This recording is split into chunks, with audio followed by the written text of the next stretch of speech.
Hello friends, welcome back to my channel learn with Richa. आज हम कक्षा 9वीं मैथ्स अर्धवार्षिक परीक्षा सत्र 2024-25 स्टैंडर्ड मैथ्स के पार्ट 2 में हम प्रश्न 6 से प्रश्नों को हल करेंगे। आइए देखते हैं। तो प्रश्न है 5 + √5 इंटू 5 - √5 को सरल कीजिए। तो क्या है 5 + √5 और 5 - √5, ठीक है ना। तो ये क्या है, यहाँ पर कौन सी सर्व समीकरण लग रही है, a + b और a - b। यदि आपसे ये भी नहीं बनती तो आप इस 5 का इस पूरे में गुणा कर दीजिए और प्लस √5 का इस पूरे में गुणा कर दीजिए, ठीक है ना। तो 5 का हम इस पूरे में गुणा करते हैं 5 - √5। अब प्लस √5 का इस पूरे में गुणा कर दीजिए 5 - √5। तो क्या होगा, 5 × 25, 5 √5 में ऋण √5 का गुणा होगा तो ऋण 5 √5 धन, यहाँ भी गुणा होगा तो क्या होगा 5 √5 धन ऋण ऋण √5 √5 5। ये धन का है, ये ऋण का, तो क्या हो जाएगा, घट जाएंगे। 25 ऋण 5, 25 में से 5 गए 20। क्या आ गया आंसर, क्या आ गया, सरल कीजिए। 2 के 3 इंटू 2 की घात 1/3, 2 की घात 2/3 गुणित 2 की घात 1/3। तो ये देखिए आधार समान है तो गुणा में घातें क्या हो जाती हैं, जुड़ जाती हैं। जब आधार समान होते हैं तो गुणा में घातें क्या हो जाती हैं, जुड़ जाती हैं। तो 2/3 धन 1/3 ये जोड़ दिया। अब तो 2, ये क्या हो जाएगा 3, 2 धन 1 क्या हो जाएगा 2 की घात 3, 2 और 1 3/3, ये कैंसिल। तो 2 की घात क्या आ गई 1 और 2 की घात 1 है ना, 2 को एक बार लिखो तो ये आंसर हो गया। प्रश्न है 1/√7 - 2 के हर का परिमेयकरण कीजिए। प्रश्न 7वां। तो क्या परिमेयकरण करना है 1/√7 - 2, परिमेयकरण करना है किसका, हर का। तो जब हर का परिमेयकरण करते हैं तो केवल क्या करते हैं, यहाँ चिन्ह बदल देते हैं। यहाँ ऋण है तो क्या हो जाएगा धन और संख्या वही रहेगी, तो गुणा और अंश और हर में क्या कर देंगे, गुणा कर देंगे।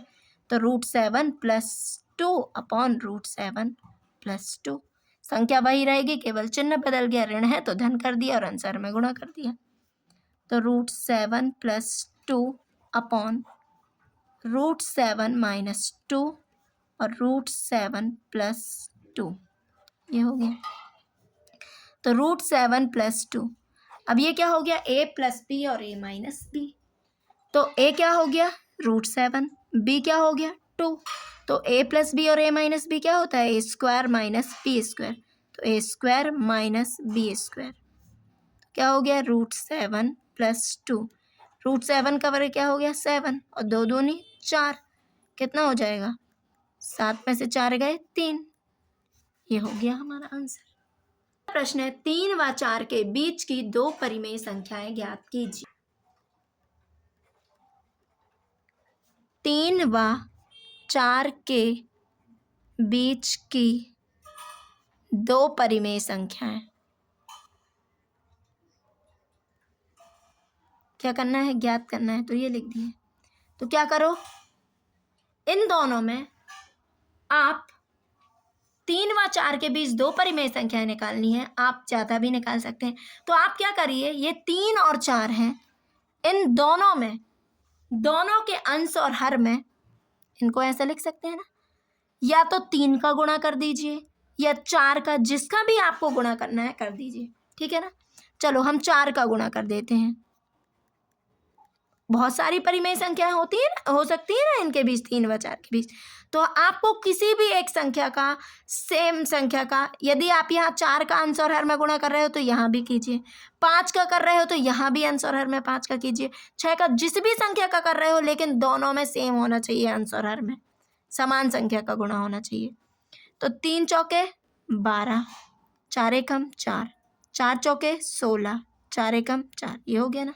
तो अब 12 और 16 के बीच में क्या आएंगे, 13/4, 14/4, 15/4, ये आ गए। ठीक है ना। अपन को 2 लिखना है तो 2 लिख दीजिए, ये हो गई परिमेय संख्याएं। ठीक है ना। इस तरह से करना, यही हमारा क्या हो गया, आंसर हो गया। बहुपद px बराबर 2x धन 1 का शून्य ज्ञात कीजिए। तो बहुपद क्या दिया है, px बराबर 2x धन 1, क्या निकालना है, शून्यक। तो px बराबर क्या हो गया, 0 कर दीजिए। px का मान क्या है, 2x धन 1 बराबर 0। तो 2x इस साइड आएगा, क्या हो जाएगा, ऋण 1। तो x बराबर, ये गुणा में है तो इस साइड आएगा पक्षांतर, तो भाग में चला जाएगा। यही क्या हो गया हमारा आंसर। तो शून्य क्या निकल आया, ऋण 1/2। और रैखिक बहुपद है तो एक ही शून्यक होगा, जितनी घात उतने शून्यक होते हैं। x बराबर 0 पर बहुपद 5x - 4x² + 3 का मान ज्ञात कीजिए। क्या, x बराबर 0, ठीक। तो बहुपद दिया है px बराबर x में ना 5x - 4x² + 3, ठीक। तो हमें किसका मान निकालना है, x बराबर 0 रखना है। तो x बराबर 0 रख दीजिए। ये 5 0 ऋण 4, x जहाँ है वहाँ 0 3, 5 शून्य शून्य, यहाँ भी 4 शून्य की घात 2 होगी तो शून्य ही आएगा, धन 3। तो क्या हो जाएगा, 0 0 धन 3, क्या आ जाएगा, 0। तो मान क्या आ गया, 3, है ना। तो ये हमारा आंसर हो जाएगा। पद ऋण 2 3 तथा 3 ऋण 2 के भुज तथा कोटि का मान लिखिए। बिंदु ऋण 2 3 है ना, तो इनको मान लेते हैं, माना कि a ऋण 2 3 व b 3 ऋण 2 है ना। तो बिंदु a में, बिंदु मान लिए, बिंदु a में ठीक है ना। भुज क्या हो जाएगा, भुज यानी x का मान, x का मान क्या होगा, ऋण 2, कोटि 3।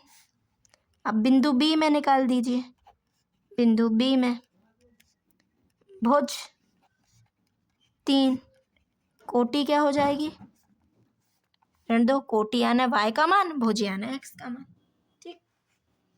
आरती तल में किसी बिंदु की स्थिति निर्धारित करने वाली क्षैतिज और ऊर्ध्वाधर रेखाओं के क्या नाम होते हैं, तथा इन दो रेखाओं से बने प्रत्येक तल के प्रत्येक भाग के नाम लिखिए, है ना।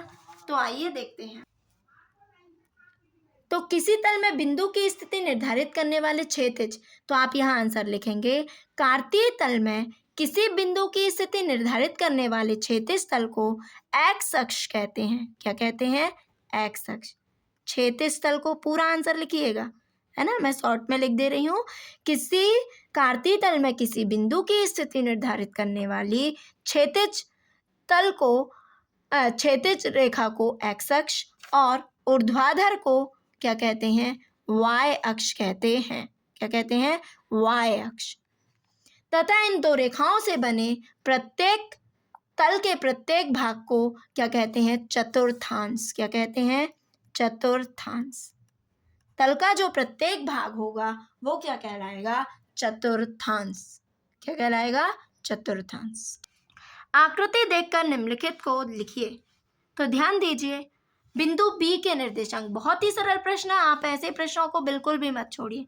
बिंदु बी के निर्देशांक, तो एक्स अक्ष में ऋण 5, वाई में 2, तो ऋण 5 2 हो जाएगा, ठीक है ना। बिंदु सी के निर्देशांक, सी कहाँ पर है, यहाँ है, एक्स अक्ष का 5, वाई अक्ष का ऋण 5, तो क्या हो जाएंगे, 5 ऋण 5। डी का भुज, डी देखिए कहाँ पर है, ये 6 2, तो भुज क्या कहलाता है, एक्स का मान, तो 6 हो जाएगा।